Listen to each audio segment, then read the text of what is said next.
Okay, so this is our home associations being used for political activism purposes, part 4.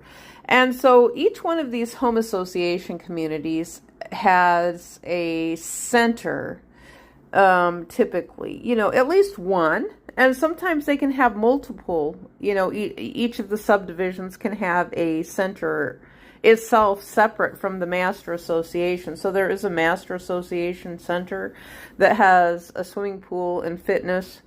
And then there's subdivisions that also have a swimming pool and a fitness area. It's kind of a gathering area, where people could use they can use the center to gather.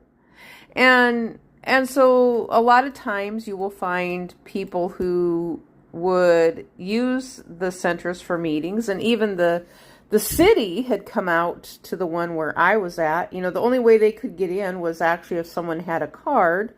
And so they did use it a little bit to come out and meet with the neighbors. Now, the mayor was simply using it for free because of the fact that it was around time for him to campaign.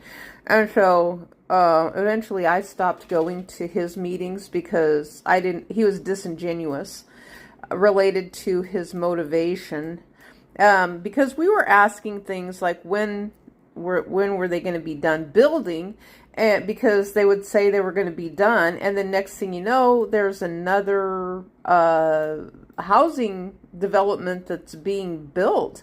And then they were saying that the home associations were supposed to be nonprofit, which it turns out they are for profit, especially when they're assessing fines against you. Then they can raise your monthly dues at any time they want to. And that's what one of the HOA ladies had told me. She says, oh, we can raise your dues anytime we want to if we want to make them higher. But they weren't performing any services whatsoever. They barely even wanted to mow. And what they did was they had contracts with the city to mow. And so there was a loan that they had taken out. So we were paying interest, plus we were paying a loan. So the homeowners were actually being charged through the home association dues to pay for the loan for the amenity center. Well, there was one guy who was a contractor, and he says, oh gosh, I bet if the guy who owns that, he probably don't even have a loan. He's just collecting all the money. That's what he told me, which I thought was kind of funny. And I thought, yeah, you're probably right about that. He said but they had interest on there. Plus they were getting money for the big towers rent. So the phone companies, the Wi-Fi towers, was paying the home association money for renting the property to put the towers in the HOA communities.